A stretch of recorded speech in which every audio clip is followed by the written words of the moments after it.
तस्वीर लगभग साफ हो चुकी है। 48 सीटों पर बीजेपी या तो जीत चुकी है या फिर आगे चल रही है। आम आदमी पार्टी 22 सीटों पर या तो जीत चुकी है या आगे चल रही है।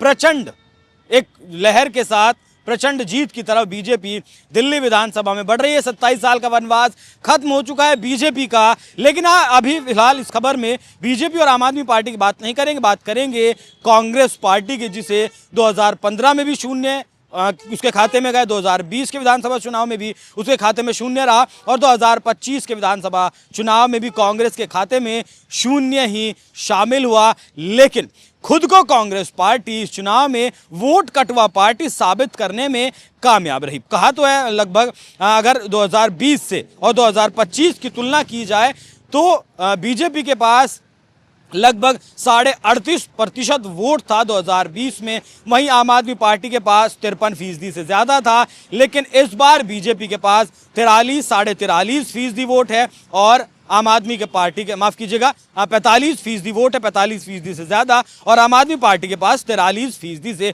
कुछ ज़्यादा वोट है। वैसे तो ये अंतर सिर्फ 2% का है, लेकिन सीटों के मामले में अंतर बहुत बड़ा है। ये ठीक वैसे ही है जिस तरीके से हिमाचल प्रदेश में कांग्रेस पार्टी ने चुनाव मात्र 1% के अंतर से जीत लिया था। तो ऐसे में अब सवाल ये उठ रहा है कि आखिर ये जो 2.25% वोट आम आदमी पार्टी और बीजेपी के बीच है, ये आखिर गया कहां? तो आपको बता दूं, ये वोट बैंक गया है कांग्रेस पार्टी के खाते में। जिस कांग्रेस के पास 2020 में 4.5% वोट था, उस कांग्रेस पार्टी का वोट बढ़कर फिलहाल 6.5% के करीब पहुंच चुका है और ये जो 2.25% वोट था, ये कांग्रेस पार्टी के पास गया है।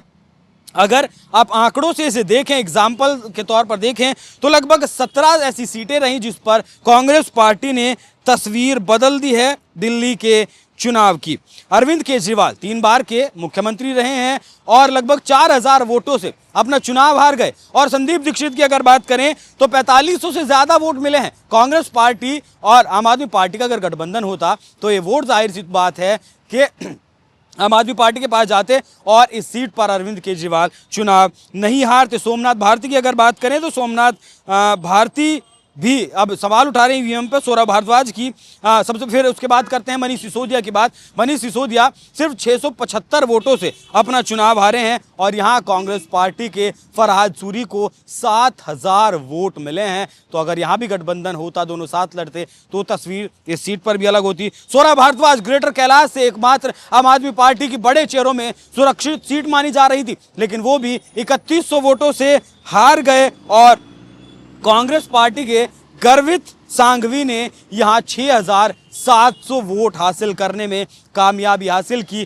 तो यहां भी कांग्रेस पार्टी वोट कटवा पार्टी साबित हुई। द्वारका सीट की अगर बात करें तो बीजेपी को 8671 वोटों से जीत मिली है, जबकि कांग्रेस को यहाँ 6630 वोट मिले हैं। तो ये तो मोटा मोटी बड़े चेहरों की बात मैंने आपको बताई है। लगभग 17 सीटें ऐसी हैं जहां जितने वोट कांग्रेस पार्टी के उम्मीदवार को मिले हैं, उतने ही वोटों से आम आदमी पार्टी के उम्मीदवार हारे हैं। तो अब ऐसा कहा जा रहा है कि कांग्रेस पार्टी भले ही इस बार भी डक पर आउट हो गई, शून्य पर आउट हो गई, लेकिन बीजेपी के लिए एक विजेता बनकर वो उभर गई। वहीं दूसरी तरफ कांग्रेस पार्टी के कुछ कार्यकर्ता बीजेपी की इस जीत पर जश्न भी मनाते हुए देखे गए।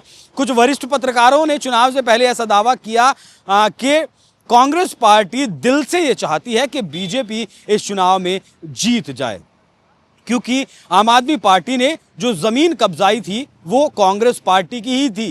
कांग्रेस पार्टी की जमीन पर ही अपने पैर अरविंद केजरीवाल ने पसारे थे, लेकिन इतने पैर अरविंद केजरीवाल कांग्रेस की जमीन पर पसार लेंगे, इस बात का अंदाजा कांग्रेस पार्टी को नहीं था कि वो जहां 3 बार सरकार कांग्रेस पार्टी ने चलाई है दिल्ली में, वहां वो शून्य पर लाकर कांग्रेस पार्टी को खड़ा कर देंगे।